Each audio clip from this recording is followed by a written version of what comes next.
Hi and welcome to this video. In this video we're going to be taking a look at the assembly and disassembly of a Canon Demi S, which is a half frame 35mm camera from the 1960s, I think, possibly 1970s. I need to check that.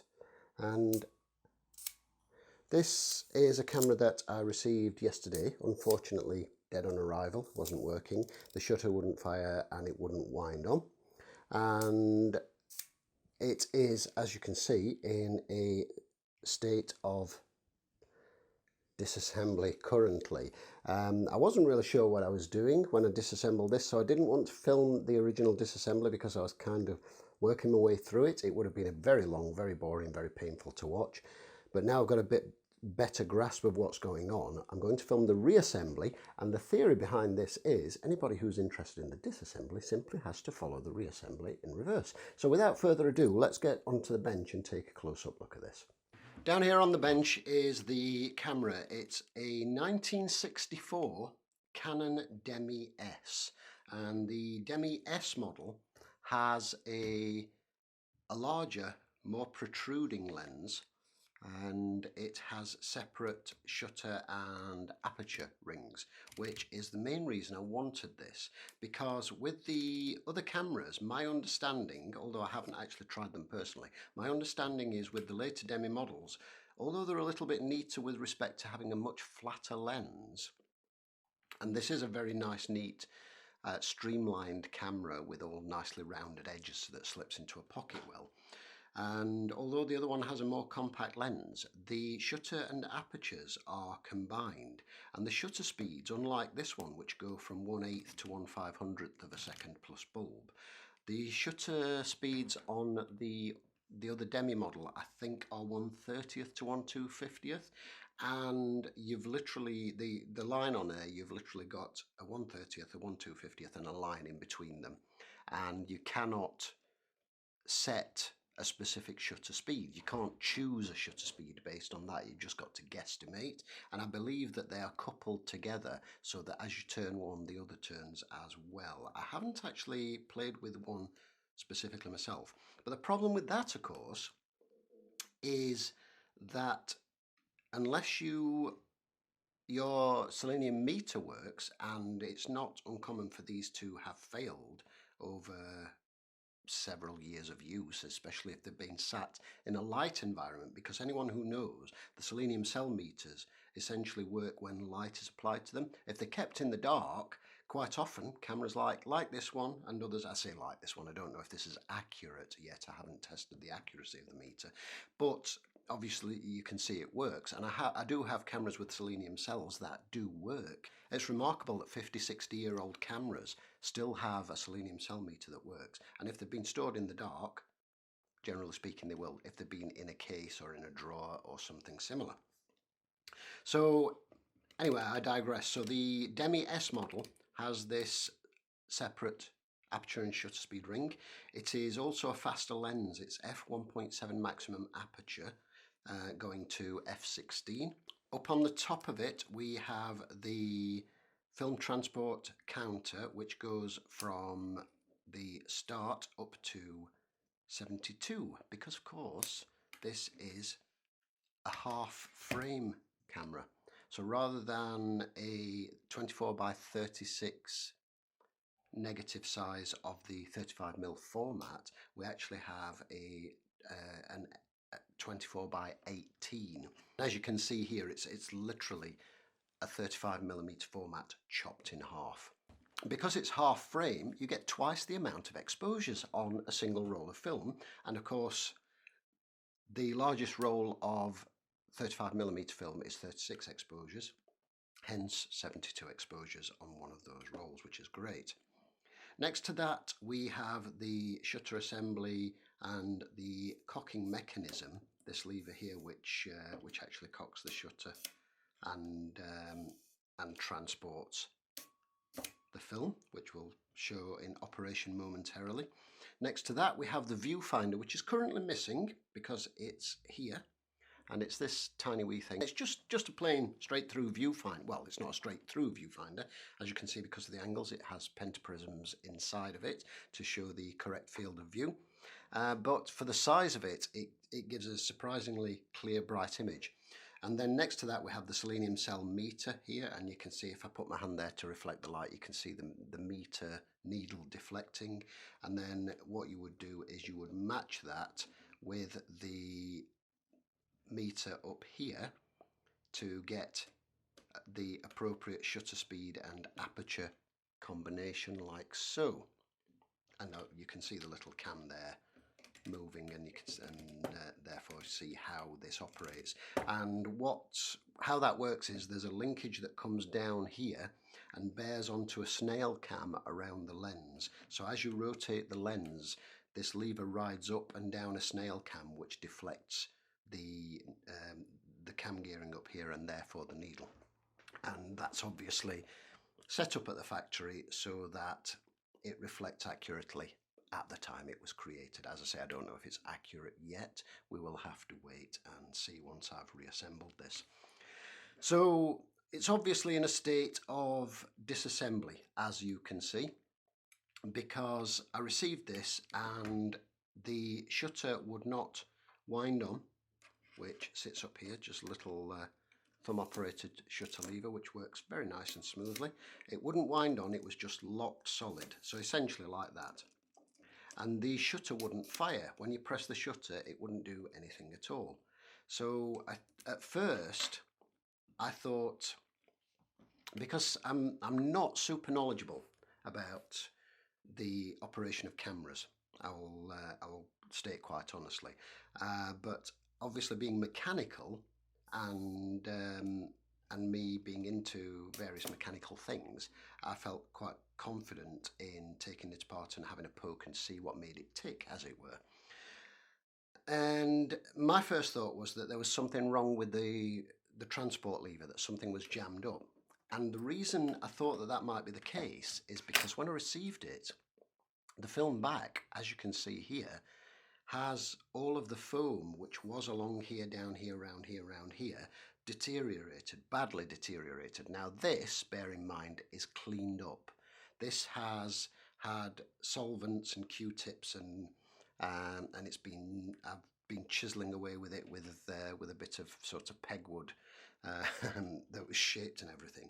There's still bits on there that won't come off, but I stopped at this point because you can see the sort of aluminium showing through there, because the solvent was actually lifting the paint that's on the base of this, and I don't want to lift the paint unnecessarily. I'm going to try this as it stands, because some people have successfully reported after a Google that the Canon Demi seals very well without the foam seals because of the shape, because it's a wraparound shape like so, rather than just flat to the back where light can leak in more easily. Hopefully that's the case. If not, I'll just have to get some foam and redo the seals, but we will see. So I thought at first that it was a possibility that some deteriorated foam might have gotten inside the workings and gummed things up and jammed them up a little bit. And they are a little bit gungy in there, but not so much that it's a concern. But there's no big lumps or clumps of anything. So I went ahead and I dismantled all of the plates, and that is to say the film back, the upper and lower. The lower one is attached here by a single screw because I didn't want to desolder the PC sync socket to have to resolder it. And if you take this off, it's attached by a wire. In fact, I'll just show you that, in fact. So you can see it completely naked, as it were. So that just slides away like so, and you can see the wire for the PC sync socket. Now, although I'm never likely to use the PC sync socket personally, I don't like having something that doesn't work because I have made it not work. I didn't want to break that and then just think, oh, stuff it. Now, if that wire had already been off, I wouldn't have been too concerned with putting it back together with the wire off, because I'm never going to use a flash on this. Very, very unlikely that I'm ever going to use a flash on this. But because it's working, I wanted to keep it working. Hence, keeping a screw in this plate and keeping this one on the camera like so. So it just keeps it in place. So these, as you can see, are split upper and lower, which is nice because it means you don't have to take off the lens assembly to get the cover plate off. And that's good because this covers obviously the entire upper section there, including the front portion of the gearing and the shutter mechanism and such. Quick note about this, inside of here is a black metal plate with a tiny hole in it. This fell out when I disassembled the camera and I thought, oh my goodness, where the hell did that come from? I didn't see where that was.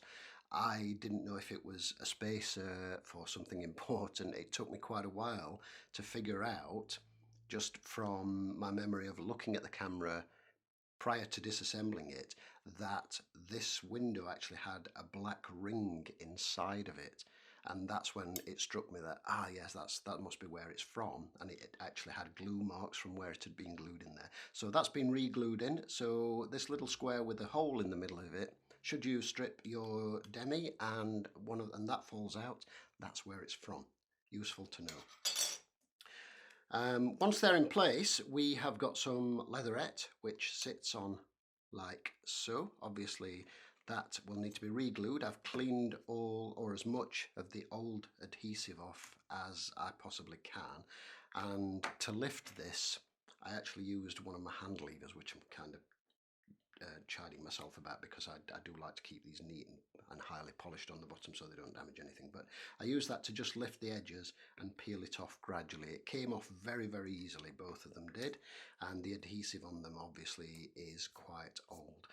Once you've taken off the plates, top and bottom, you can then unscrew and remove once you've taken off the top and bottom front plates, to clarify, you can then remove the top and bottom black plates, this one and this one, which sit up here. And with, being careful not to lose the shutter button here, which just sits in, and the little window for the film counter just here, which also fell out when I was disassembling it. Up here on the mat we have got the catch for, or the latch for the hinged rear door, and that's just held in place, the hinged rear door, just to show you there, that's just held in place with a simple hinge, 3 screws. And we've got the catch assembly, which consists of a few parts, including this, which actually sits proud of the body. The purpose of this is that you could get an accessory rail which slotted onto it and had a hot shoe or cold shoe attachment, which was quite an interesting little thing. And obviously here we've got the viewfinder, as mentioned earlier. Over here we've got the film rewind assembly, and then over here we've got the wind-on lever assembly, and then the assorted appropriate screws. So what we can do now is start looking at reassembling this. Regarding the actual problem, going back to that, having poked and prodded about with this for quite a while, I discovered that this little part here, which is, let me just wind this on so I can show you where it was sitting. So it was locked in like so, and I noticed that you couldn't physically wind this on. Let me pop that on there. I'm trying very hard not to knock that wire too much. I don't want to break that again after soldering it yesterday. Soldering is not my forte. I discovered that when you lifted this, it actually cleared the cam and allowed you to wind on, and then it would drop into the next one, and then of course it would lock again. So at first I thought something was missing from this little slot and this bit here. I thought perhaps there's a spring that's broken or missing, because when you press the shutter nothing was happening. And having stripped it thus far, I thought I would approach the lens and take a look at the shutter. And to remove the lens, we have, let's see if I can do this for you.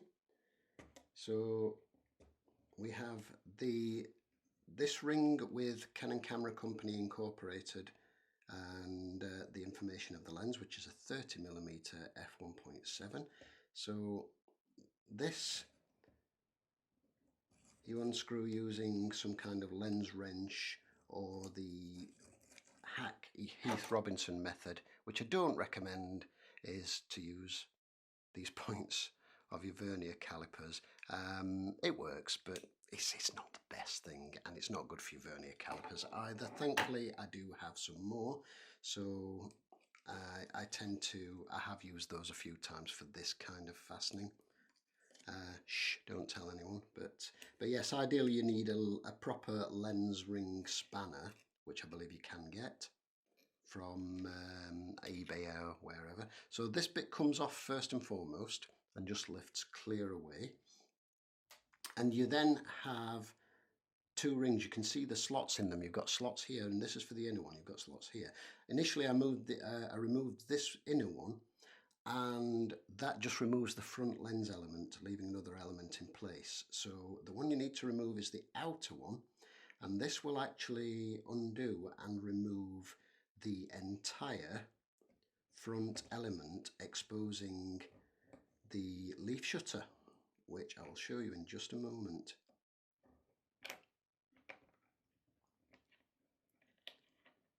So that entire thing will now lift away, and that contains the two front element lenses, and you can now see the leaf shutter and actually access it. So after some gentle prodding, nothing was happening. So I then tried swabbing it with naphtha on a cotton bud, and doing that in stages and letting it dissolve, letting it sit for a while. And I was doing that in this position to make sure I didn't want any naphtha running through and onto the rear lens element, which meant I would then have had to unscrew the rear lens element. I don't know if it would have come out of the back here, which if not would have meant actually removing the entire lens assembly off the camera, and I didn't particularly want to do that unless I had to. Much to my surprise and pleasure, after a good soaking in naphtha several times, it started to move. I noticed that before, this arm was only going over so far, and you'd press this and you'd get a tiny little click when you did, but nothing else happened. And then after much sort of swabbing with cotton buds and naphtha on the shutter blades, the leaf shutter blades, it started working.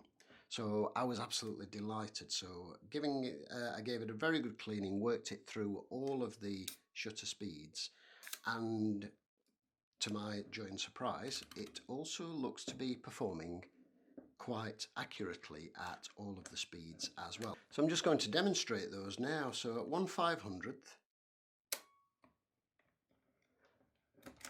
some of these may not show up properly on the camera on the video at all because of the speed. 1/250th,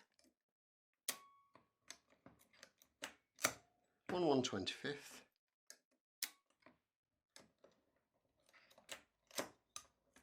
1/60th,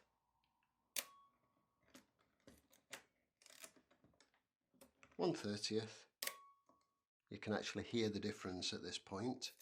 You can actually hear the opening and closing. 1/15th are we at? Yeah, 1/15th. And again, obviously once you get slower than a 30th, you can really start to hear the difference. 1/8th. And finally, bulb. And as you can see, that's the aperture closed, so you can see the four-bladed aperture there. And that's everything working. So after much working through and tweaking through the settings to make sure for a good cycle for a while, to make sure that everything worked, I was pleased enough to say, yes, that's good enough, and it can now go back together. So the first thing was to give these lenses a good clean and put them back together, because another thing this camera was very sort of dusty, with that old kind of manky dust that you get from things that have been sat in on a shelf for years, you know. And everything had a very good clean, as best I could, internally, externally, and what have you. And the lenses had a good clean, and they weren't really that bad. It was just the front lens element was a little bit grubby, but that cleaned up quite nicely. Just to kind of say, although it should really be obvious, this is not a tutorial in the sense of this is how you should do it. This is just my findings and dabbling so far, as it were. So once that starts to go in, just continue to thread that in like so, and I will check afterwards that there's no bits of dust or rubbish that's gotten inside that I missed, because that did happen yesterday. So to do that, I'm just going to cock the shutter and have a check through the glass, and I think there's just a little bit on the, yeah, that's just a bit of dust on the front lens element, which is fine, and that looks good, so I'm happy with that. The next thing to go in is this, but before I do that, I want to tighten down this ring, and then this one just simply screws in afterwards. So we'll be back in a moment.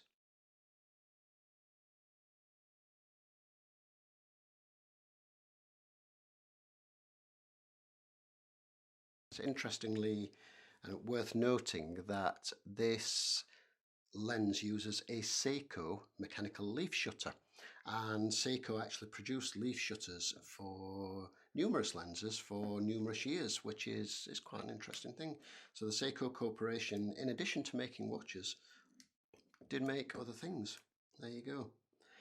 And the first thing we need to do is to refit the case back, because you can't get to the screws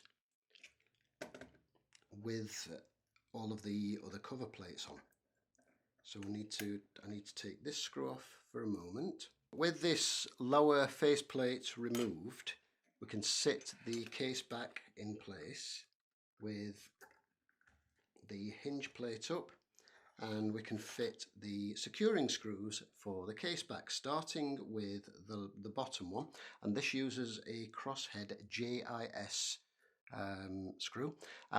Worth noting, JIS screwdrivers, I've had this one for years now, and anything Japanese, electronic or camera wise, uses a crosshead screw, which is a JIS, which I believe is Japanese Industrial Standard, and it's crucially important that you understand that these are not Phillips and not Pozidrive. They are their own thing, and it's easy to mangle and strip JIS screw heads with a Phillips or Pozidrive screwdriver. So your little selection boxes of miniature screwdrivers, or the ones with the exchangeable tips, typically will come with Pozzies and Phillips heads and not JIS. So get yourself a set of JIS screwdrivers if you plan to be working on any old cameras that are Japanese, or any old electronics that are Japanese. So with those in place, I can now refit this lower plate again for my own peace of mind. Actually, no, before I do that, with those in place, what I'm going to do next is refit the lower plate, this one here. Now, this is shaped in such a way that you cannot possibly put it in the wrong way, because this has got the large cutout that the back goes into. This is for your rewind button, and this is the hole where the tripod mounting is. So this bit here is your rewind button, and this fits in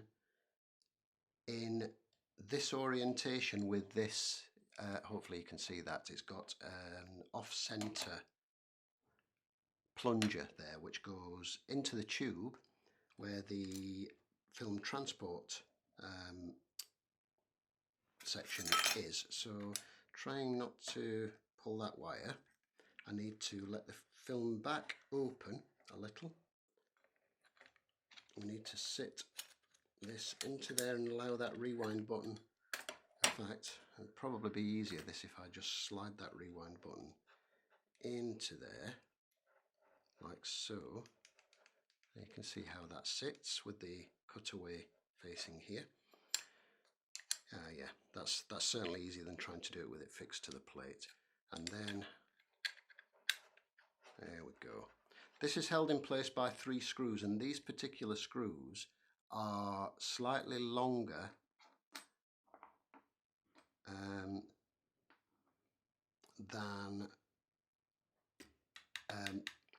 any of the others in the camera body. I'll show you those in just a moment. Down here on the bench are the 3 screws that hold these in place. As you can see, these are longer than any of the other screws on the bench. Hopefully you can see that because they're right the way down here, but hopefully they are visible. And this plate will need to be just lifted clear to get the 2 front ones in. Again, JIS, no they're not. These particular screws are a flat head screw, and for the flat head screws I'm using my watchmaker's drivers.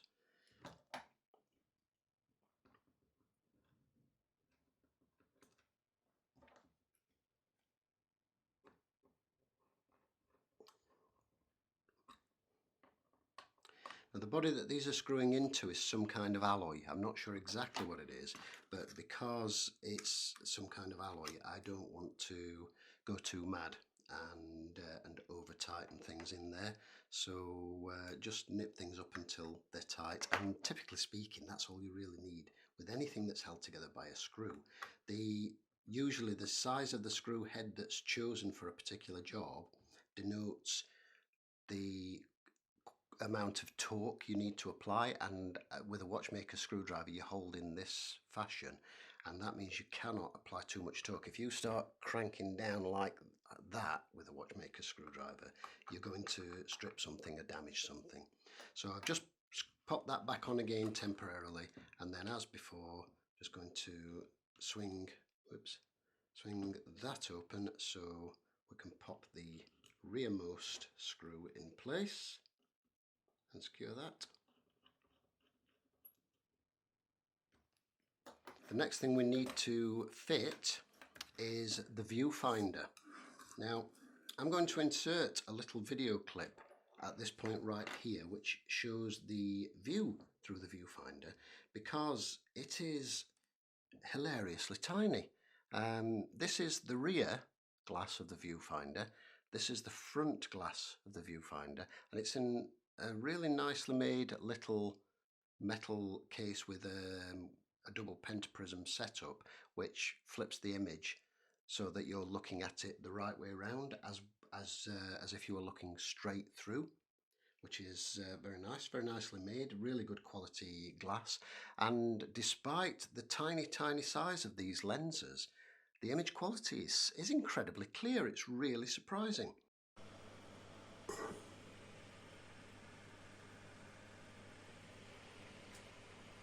And I removed this to just give me better access over here. This is held in place by 2 screws which go onto this plate here. So simply slide into place there, and we have 2 countersunk screws here. I think I might need to just wind that on. Yeah, just to get that out of the way. So obviously when I took this off, whoops, what you don't want to be doing is what I did just there and dropping the screws down into the camera body. Thankfully that didn't go too far. When I took this off, obviously this was not working. This was in the shutter cocked position. like so. So do the same with the other one. With the viewfinder in place and screwed in, this little plastic trim piece here, this I believe should actually be glued in. Yeah, it looks like it's been glued in previously, but that's come away. So I will refix that with a little bit of glue, but I can do that. In fact, I think this might actually hold it in place. Yeah, this looks like it will hold it in place once it's all in. So I don't think I will need to do that, which is handy. The next thing to do is fit the latching and unlatching mechanism, which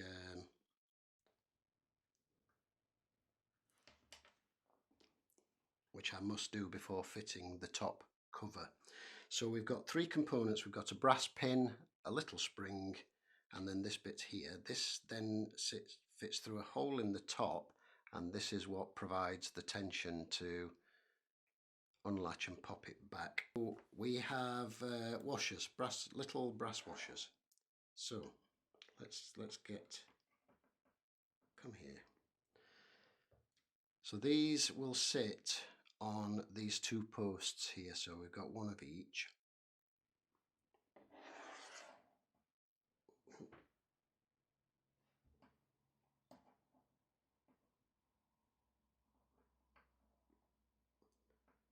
And these just provide relief for the sliding friction. This piece then sits accordingly on top of there, and then the pin with the spring fits underneath here. And there definitely should be some way of making this easier to actually hold this pin in place, but there isn't one I can think of just off the top of my head. What I could do is try holding that with pliers. Ooh, yeah, actually. Hey, there we go. Yeah, fantastic. So if you hold the top of the pin with pliers through the hole, that gives you the wiggle room that you need to slide the this thing into place. Fantastic. And we can fit this plate, which has the sliding, it's marked there open, and it has this sliding lever, and that sliding lever is retained by a C-clip on the back. So if you need to take that off, there's a C-clip, and then on the other side of it is another little brass washer. If it's clean enough, there's no reason to disassemble that, provided it's clean and it's moving freely. So hence that is not disassembled. And we need to sit that in so that the square slot fits into this squared slot here, and then is held in place by the two screws. I'm wondering if I can, will I be able to get that faceplate on with that in place? Bear with me while I investigate. Yes, I should. That's fine. There's quite a bit of wiggle room there. So I need to place that like so. And we've got two fairly sturdy screws that hold this in place. Come on now, behave yourself. Fantastic. Well done, well done.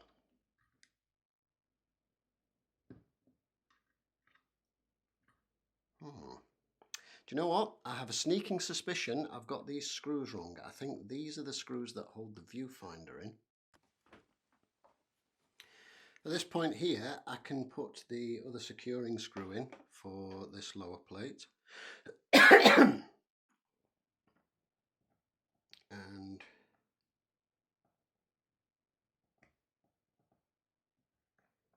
oops, I have to demagnetize this screwdriver afterwards. But come on, play nicely. There we go.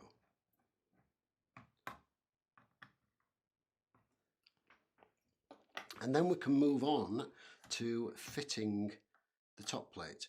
One thing I want to cover before we put the top cover on to the camera here is this little lever setup just here. So here you can see you have a couple of brass fingers, brass pull levers, and these are the ones that advance the film counter. Now this top one, as you've just seen there, can very easily get disengaged from this arm, which is the little nubbin that the film, the camera back presses to engage these, and if that jumps off and gets caught under here, it could potentially jam when you're trying to put the cover on. So you need to make sure that both of these are actually behind this little black lever here on this setup, so that when you press this section they drop into place, but when they come away, they come away as well, because that's what pulls it away to allow the film wheel counter to reset. We've got this little copper washer, this little washer anyway, which sits on this brass post here with the spring on, and this is where this sits like so on your shutter. Now, something I'm going to try with the shutter, because my original intention was to try fitting this upside down, but then of course I thought about this fitting this little washer, and I might be able to fit that after this is in place, but I'm not 100% sure. So I thought, if I take something like my Rodico here, let me zoom back so we can see where we're at. If I take something like my Rodico, or a piece of my Rodico, of course blue tack or something similar would work, put this in place in the correct orientation with the fork facing the film counter window. I've put a little bit of glue on that film counter window incidentally. I'm going to hold that in place, and I am going to wrap my Rodico around that, and hopefully that's going to hold that in place while I fit this on to the camera here. Fitting this in place, obviously the film back needs to be open, and the bulk of this is going to fit on quite easily. I need to press this in down here, and it will need to be pressed in enough so that the little nub section, if I can lean this forward and show you, will go up behind here. I don't know if I can actually get that so it's visible on screen for you. Hopefully you can see that. There we go. And if you watch, as we lower that down, he says, if I can get this in the right place, as we lower that down into position, that will pop back through there. Hopefully you saw that, because I'm not taking it off and doing it again. Okay, excellent. Okay, little twiddle of that. That worked really well. So there you go, Rodico, if you've got some. Rodico is a specific watch thing, so if you haven't, don't worry about it. Blue tack would do the same job, and that holds this up through here very nicely, and yeah, pleased with that. You can see down there we've got this little fork, which is now, I can take that off there for the moment now, but you can see how that bears down on that little washer, and the fork goes on that pin like so. So I'm just going to wrap that back around there just in case I need it for a minute. I don't think it should be a problem, but yeah, so making sure that that fork is in place and just holding this in place for the moment. I now need to get some screws in, so I'm going to pop a couple of screws in the back. There's 4 screws, 1 on each side, and 2 in the back. And to pop these in here, these are JIS screwdrivers as well, screws rather, with the Japanese Industrial Standard crosshead. As said before, get yourself 1 or 2 of these. You will thank yourself for it, as will all of your Japanese electronic and camera devices that you use them on, because they will work and not strip things out like a Posi or Philips potentially will. You can see on here as well where there's some bits of corrosion that have actually started to come through the aluminium of this, which is unfortunate, but it's not too bad. I'm just leaving that as is for the moment. That will be okay. And then I'm going to pop the securing screws in for either end.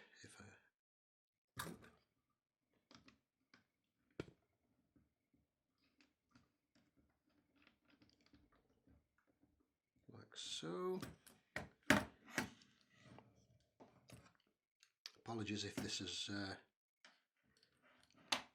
is going out of focus up here, but I'm kind of a little bit limited for space. The last thing to go on to make this look like a proper camera, of course, is the upper front piece. Now this is a little bit of a wiggle, and weirdly this comes off much more cleanly than it goes on, although I will say that's the easiest that's dropped back on during my testing out, because when I tried it before I had quite a fight to get that to sit back in place, but I'm not complaining, it's all good. So last two screws for this piece here, if I can, oh, of course these are straight blades, sorry, my apologies, I'm wondering why that screwdriver wasn't working there. So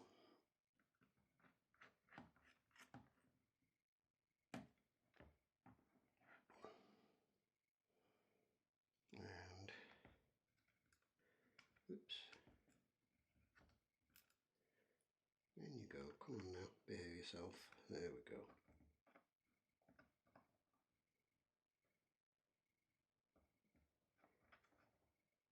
Fantastic. Next thing we're going to fit is the wind-on mechanism. So there are these components in order. So we have,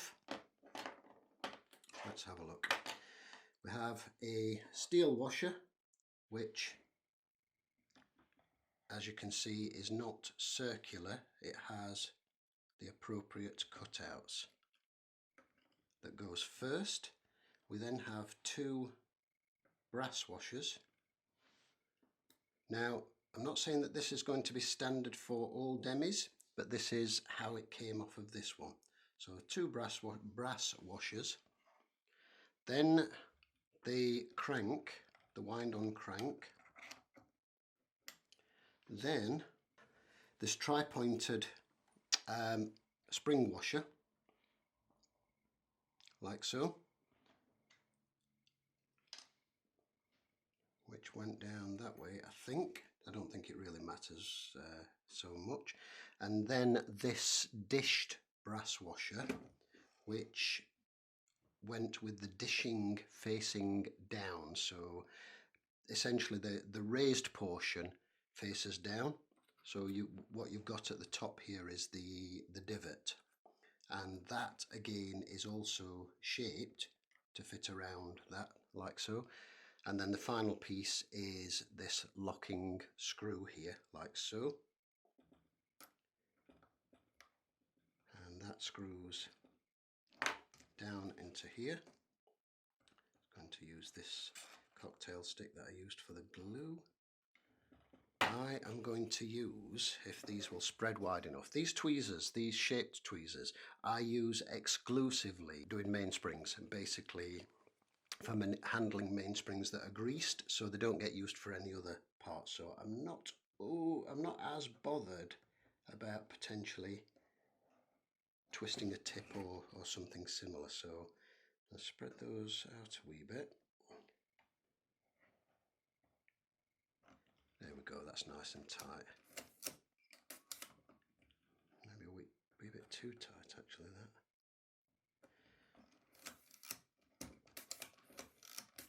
That'll do nicely. The rewind crank. Now this is a little bit of a funny animal. because we have quite a few parts. We've got this bit which sits inside, we've got this bit which sits inside the inside bit, and this slides up and down very slightly, and it will become clear why momentarily. That's the bit that screws into the rewind crank handle. We have this which is like a dished cup, and inside of it we have this funny shaped little spring that you can see there, and this actually clips into the bit that screws into the rewind crank handle. So this bit drops inside there. I thought I was sure that that actually sat pretty much flush to this top plate, but looking at the photos I'd taken of the camera when I received it, this does actually sit slightly proud. So that just shows you. So this then fits into here like so. The combined piece, which is this bit and this bit, these, you can see the actual little slot. Hopefully you can see the little slot if I rotate that. I'm not sure how clear this will be on here because it's obviously I'm used to being using the macro lens and being much closer, but essentially this bit threads up through here like so. I'm going to just hold that in place while I sit this on here like so.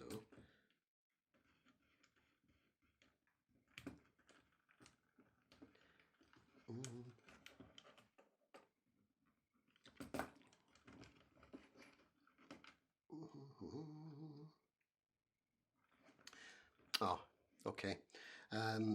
That's cleared up a bit more confusion. Okay, I was wondering why that kind of felt very loose. This bit actually screws onto this bit. So, holding this in place or wedging it with a screwdriver or similar, yes, of course, that explains why it's got the two little holes at the bottom. Silly me, I should have realised. This then screws down onto this bit here.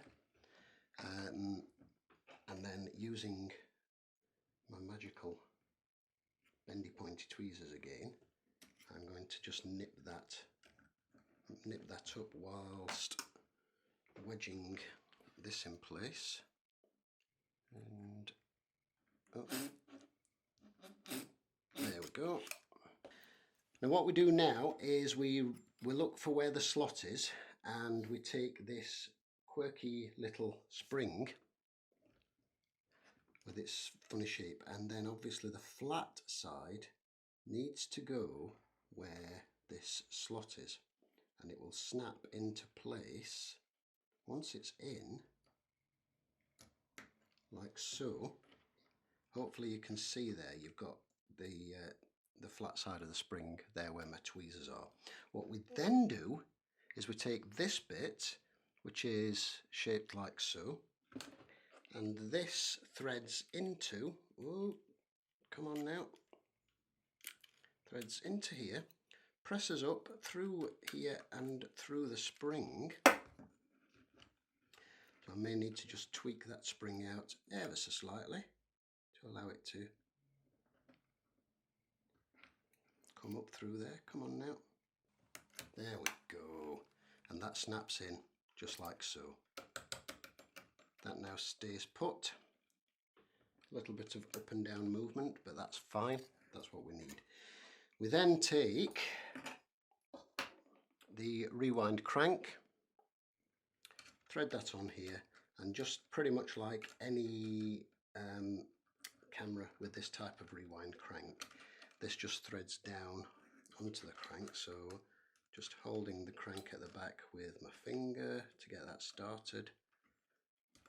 Here we go. Wind that, wind that, wind that, wind that, wind that. And then, as with any other, just something to wedge that fork, but don't tighten this too much, just nip it up. Because the last thing you want to do is actually break one of these forks, because if you do that, you're then pretty much stuffed and you can't rewind your film. The reason this has got a slight bit of up and down play, I will show you just now. So you can see the play there. And the reason for this is that when you press that down, it slots down into there, so it's nice and almost flush with the top of the camera, so there's no protrusion. And then as you lift that up, it pops up like so, which I think's a really, really nice little touch. And then of course you can rewind your film, pop that back in, snap it down, and it's almost flush. The later model, the EE, has actually got one that sits much more proud, as well as having sort of CDS sensor, which is battery powered. And I think it's not, overall, it's just not as pretty a camera, I don't think. Whereas this one is a really beautiful camera. So there we go, folks. Obviously the last thing will be to glue these on. But that's just a case of getting some appropriate contact adhesive and sticking them on. I am going to be using, I will openly admit to you right now, I'm going to be using PVA for the sole reason that I do not have any contact adhesive at the moment. In this country, in the UK, it would be something like Evo Stick. I'm assuming, so I will need to find something of that nature for, certainly for future use. I've currently got some strong PVA glue which I think is going to do the job and actually hold those in place. That's the reassembly done. We're all finished and ready to go. Everything's working, I'm quite happy with that. And then for loading film, we will look at that shortly, because I am going to load a test roll and put a test roll through it and see what kind of results we get out of it, because of course the real pleasure in any camera is using it. The next thing to do is to load up some film. For this I'm using some Bolt Roll Ilford HP5 400 ISO film, and I will take this out tomorrow and get some shots with it. We open up the film back, we take the film canister, and note that there's a large cutaway area here, so pop that into there like so. Pull out the film leader, need to rotate this around to make sure that this slot's visible. There's only one slot on this, so we need that slot to be visible, and it will just slip around, as you can see, like so.